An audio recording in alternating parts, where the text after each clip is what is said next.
40ကျော်လာရင်အိမ်အောင်ရေးတွေက40ကျော်အချစ်တွေဟာပြိုကွဲလာကြတယ်ပေါ့နော်အခု21ရာစုမှာအဲ့တော့ဘာကြောင့်40ကျော်မှာအိမ်အောင်ရေးတွေကွဲတာများလာလဲဆိုတာကိုမမိုးဒီဗီဒီယိုလေးမှာမမိုးရဲ့အတွေးအမြင်လေးကိုပြပြပေးမယ်ပေါ့နော်အဲ့တော့အချက်3ချက်နဲ့မမိုးတို့ကြိုတင်ကာကွယ်နိုင်သလောက်အမျိုးသမီးတွေအနေနဲ့ကာကွယ်ထားလို့ရတယ်အဲ့တော့ ZRTN မျိုးများအားလုံးမင်္ဂလာပါရှင်ဒီဗီဒီယိုလေးကအချစ်ရေးအိမ်အောင်ရေးအတွက်အသိပညာဗဟုသုတရစရာကောင်းတဲ့အတွက်ကြောင့်တင်ဆက်ပေးလိုက်ပါတယ်ရှင်ကျမနဲ့အတူကြည့်ဖို့ဖိတ်ခေါ်ပါတယ်ရှင်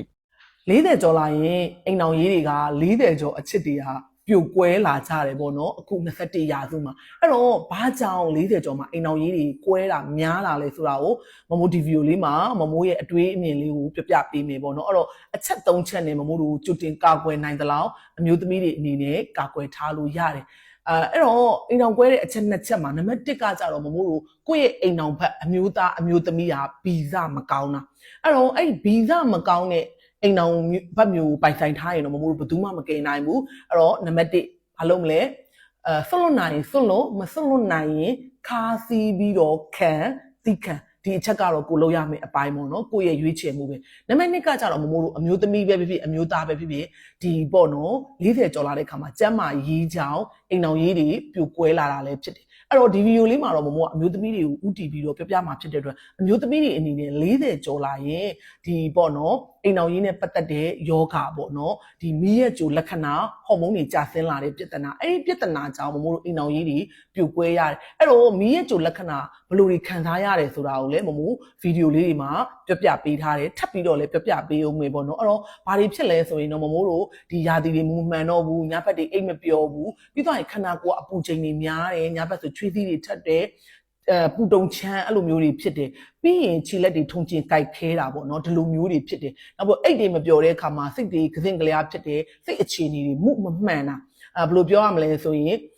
ဒေါသထွက်လွဲတယ်ဝမ်းနည်းလွဲတယ်ဒီလိုအခြေအနေတွေဖြစ်တယ်ပြီးသွားလို့ရှိရင်ဘာတွေဖြစ်သေးလဲဆိုတော့အမျိုးသားနဲ့အတူမနေခြင်းနဲ့စိတ်အခြေအနေအဲ့တော့အမျိုးသမီးတွေအနေနဲ့ဒီအိမ်အောင်သက်တွေကြာလာတဲ့အခါမှာသားသမီးတွေရိုးရိုးမွေးရတဲ့အခါမှာအလုပ်တွေပင်ပန်းတဲ့အခါမှာလည်းစီမထိန်နိုင်တဲ့ပြဿနာတွေဟော်မုန်းတွေအားနည်းလာတဲ့အခါမိမကိုခြောက်တဲ့ပြဿနာတွေဒီအိမ်ကြခြင်းနဲ့ဒီအိမ်အောင်ရေးတွေမှာအတူမနေခြင်းပဲနဲ့အစီမပြေတဲ့ပြဿနာတွေကိုကျမကြီးဘူးတူတာမရှိတဲ့အခါမှာဘာဖြစ်လာလဲဆိုတော့ပုတ်တိုက်မှုတွေဖြစ်ပွားလာတယ်အဲ့တော့ဒီအခါမှာမမိုးတို့ကျမကြီးဘူးတူတာရှိဖို့လိုတယ်အဲ့တော့အချက်3ချက်နံပါတ်1ကကြတော့မမိုးတို့ကျမကြီးဘ ഹു တုတရှိပြီးတော့အချင်းချင်းနားလည်မှုတွေရှိဖို့လိုတယ်နံပါတ်3ကနံပါတ်2ကကြတော့ဘာလဲဆိုတော့မမိုးတို့ကျမကြီးကိုပြန်လဲတိဆောက်ဖို့လိုတယ်အဲ့ဒီနေရာမှာနံပါတ်3စီးပွားရေးကိုလည်းကိုတွေကတကယ်ကိုမှတည်တည်ချာချာလေးစူးစမ်းထားဖို့လိုတယ်ငွေမရှိရင်လည်းမမိုးတို့အိမ်အောင်ရေးတွေပြိုကွဲနိုင်တယ်အဲ့တော့ဒီအချက်3ချက်ပေါ့အဲ့တော့ကိုကနားလည်မှုတွေစီးပွားရေးတွေကတော့ထားပါတော့ကျမကြီးဆိုတာကတော့ပြန်လဲတိဆောက်ရတယ်အဲ့တော့ကျမကြီးတွေကိုဘယ်လိုပြန်လဲတိဆောက်မလဲပေါ့နော်အဲ့တော့မမိုးကတော့အခုဆိုရင်ဂျင်းနေစားစော်တယ်မနေ့ကမှစားစော်တာပါလေကြီးလေကျယ်တွေပြောရမယ်ဆိုရင်တော့နောက်ပြီးတော့မမိုးဖြစ်သက်စာတွေကိုအကူညီယူရပေါ့နော်အဲ့တော့ကျမကြီးဖြစ်သက်စာနဲ့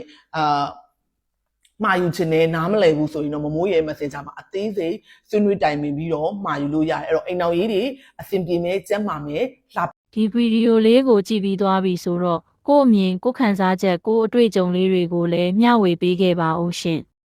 ကျမတို့တင်ဆက်သမျှမလွတ်တမ်းကြည့်ရှုနိုင်ဖို့ကျမတို့ရဲ့ ZRTN channel လေးကို subscribe မလုပ်ရသေးရင်လည်း subscribe လုပ်ခဲ့ပေးပါဦးရှင်ကောင်းသောနေ့ရက်လေးဖြစ်ပါစေရှင်